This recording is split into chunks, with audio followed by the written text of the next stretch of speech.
ഇന്ന് ഞാൻ ഉണ്ടാക്കിയിരിക്കുന്നത് നല്ല ഒന്നാം തരം ഒരു അയല മീൻ. അപ്പോൾ കുടംപുളി ഇട്ട് വെച്ച ഈ അയല മീൻകറി എങ്ങനെ ഉണ്ടാക്കാമെന്ന് നമുക്ക് നോക്കാം.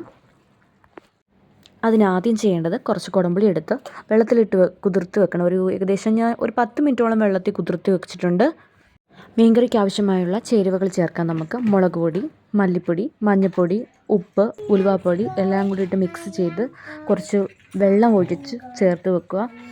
ഇപ്പോൾ നാട്ടിലൊക്കെ ആണെങ്കിൽ നമ്മൾ അമ്മിക്കല്ലിനകത്തിട്ട് അരച്ച് മുളക് പൊടി, മല്ലിപ്പൊടി, മഞ്ഞൾപ്പൊടി എല്ലാം കൂടിയിട്ട് അരച്ചാണ് ചെയ്യുന്നത്. ഇപ്പോൾ അങ്ങനെ ഒരു സൗകര്യം ഇല്ലാത്തതുകൊണ്ടാണ് ഇതുപോലൊരു പ്ലേറ്റിനകത്തെടുത്ത് ഇങ്ങനെ ചെയ്യുന്നത്. പിന്നീട് കുറച്ച് വെളുത്തുള്ളി, ഇഞ്ചിയും ചെറിയുള്ളിയും കൂടെ ചേർത്ത് ചതച്ച് മാറ്റി വെക്കുക. കടുകിട്ട് പൊട്ടിച്ചതിന് ശേഷം വെളുത്തുള്ളി, ഇഞ്ചി, ചെറിയുള്ളിയും കൂടെ ചേർത്ത് വഴറ്റുക. ഏകദേശം ഒന്ന് വാടിയ ശേഷം കുറച്ച് പുളിവെള്ളവും കൂടെ ചേർത്ത് നന്നായി തിളപ്പിക്കുക. നന്നായി തിളച്ചതിന് ശേഷം മാറ്റി വെച്ചിരിക്കുന്ന അരപ്പ് നമുക്കിപ്പം ചേർത്ത് കൊടുക്കാം.